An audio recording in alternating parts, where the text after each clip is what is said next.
Number 3. It is said that the Theravāda tradition of Bhikkhunis Vinaya was long lost. A Theravāda nun, bracket not a Bhikkhuni, observed 10 precepts instead of 250 plus precepts. Huh? Thank you. Let us, since you asked this type of question, that actually this type of question not really so useful for our meditation, but just for the sake of understanding. I entertain it because not many questions. Other days, perhaps I won't able to entertain it. Theravāda tradition of Bhikkhuni. Now here you wrote here, Bhikkhunis Vinaya. It's not the Bhikkhunis Vinaya that is lost. Bhikkhunis Vinaya is still there. Yeah? It's the tradition of Bhikkhunis. It is said to be lost. It is lost since 10th or 11th century. So for the past, in the sense of like 10 centuries, there was no Bhikkhuni because the lineage of ordination is lost. You see, to ordain a Bhikkhuni, you must not a Sile or a Mechi and so on. This is what they call a female monk. To ordain a Bhikkhuni, you need a group of female Sangha. Okay? A female nun. Okay? A female nun. Female monks, a group of female monks. And also the male monks. All right? You must have two-sided ordination. It's two-part ordination. Whereas for the monk, you only need the male part of it only. The normal procedure how we do a monk ordination. So it is said that the tradition, the lineage is lost. The lineage is lost. Nowadays especially, there's so-called revival back again. Well, whether you ask me whether I'm a pro-cam or against cam, then don't know. I'm just telling you what is going on in the present only. Okay, I got my own personal understanding and personal views about it. Okay, this one is a bit more tricky. If I say yes, half of you, I say good, then half of you, and this is a hot water area. I try not to go into all this stuff, but I'm just telling you what is going on. Just give you a bit of understanding of what is going on in the present and also in the past. So in the present, there's a revival of this one. Whether you agree or don't agree, that's up to you. But there's a revival of it again. Okay. Because of that revival again, they, as I said earlier on, you need Bhikkhunis to ordain a Bhikkhuni, right?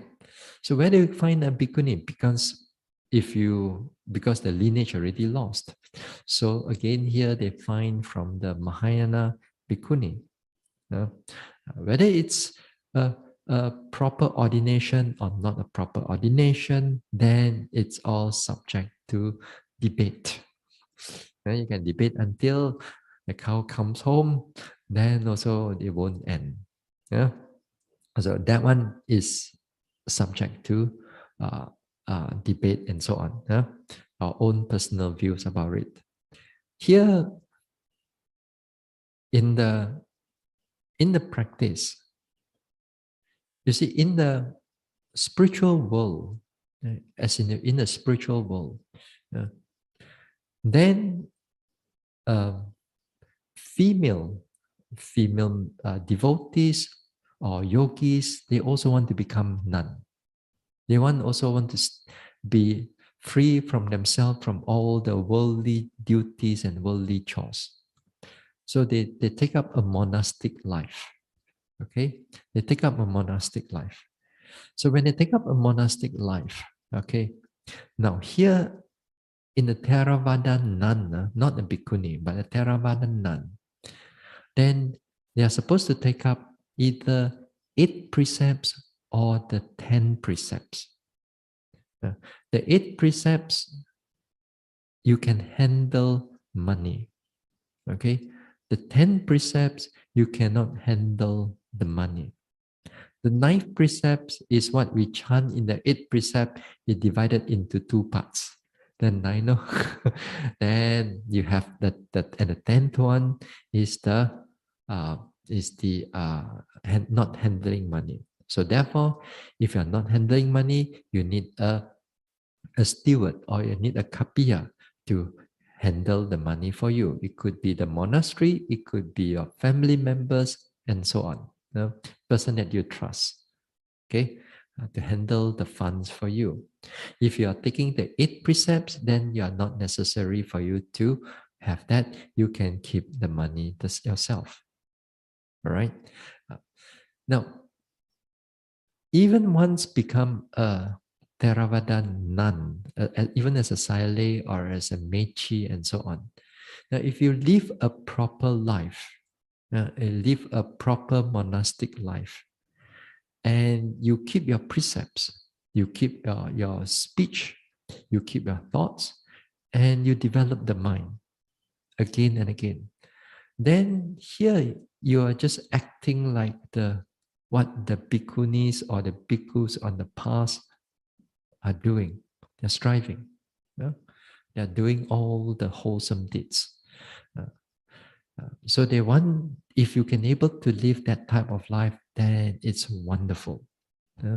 Even sometimes with that, people and devotees and monks also have admiration for you.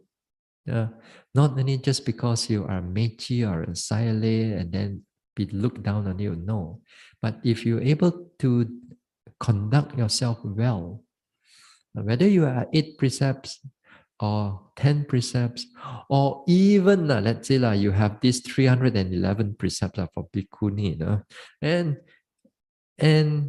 if you can conduct yourself well in so many ways, then people will be having a faith in you or respect, admiration towards you. Yeah. But if you are a bhikkhuni, also you wear the robes and you conduct yourself like horribly, terribly, there are monks also like that, conduct themselves very bad and so on, then of course they lose respect. So the thing here is that whether you are a bhikkhuni or you're a nun, or a mechi or a sayale, then as long as you able to develop the mind in the vipassana and also in the samatha, if you can able to develop the mind, then it'll be excellent. You'll be worth the time staying as a nun or staying as a monk. The whole sangha is developed. The monastic sangha, not the lay person only, But the monastic sangha, the Buddha developed it because to give you the time, to free yourself from all the chores, to free from yourself from the worldly aspect of things. You don't have to worry about food. Yeah? People offer you food. You don't have to be sheltered. People offer you shelter. You don't have clothing. People offer you clothing. Medication. People offer to you when you need it. So you don't have to worry about all these things where lay people have to worry. Yeah? So when you don't have that, it means time is on your side, right? Time is on your side. Not because you come to become a monk or a nun, because you have a heartache problem or your husband ran away. or lao liao, old already, just what to do already. Go monastic life lah, Not like that. Not all these things. There's all this TV series only. All this, all this wrong. The whole purpose is that because it creates the opportunity, the time. With the time, you mix with the right people, where the right people give you all the Dhamma and so on, then you develop the mind, you practice until enlightenment is achieved. That is what during in the time of the Buddha is doing. Nowadays, we are not doing, a lot of people are not doing that. A lot of people, even as a monk or a nun, they are not doing these type of things. A lot to do, maybe other things. Still wholesome, not to say it's totally unwholesome, still wholesome, but still miss out that main point, main area, the main in this one. So, whether there's a nun, bhikkhuni, or nun, as long as to me, as long as you conduct yourself well, you develop the mind, then it's perfect already. To me, Yeah. Okay. Yeah, we keep it there. Okay. Don't next week follow up another question on bhikkhuni again. Then I'm having a problem because this thing is also in a way recorded in the there, the Facebook or YouTube.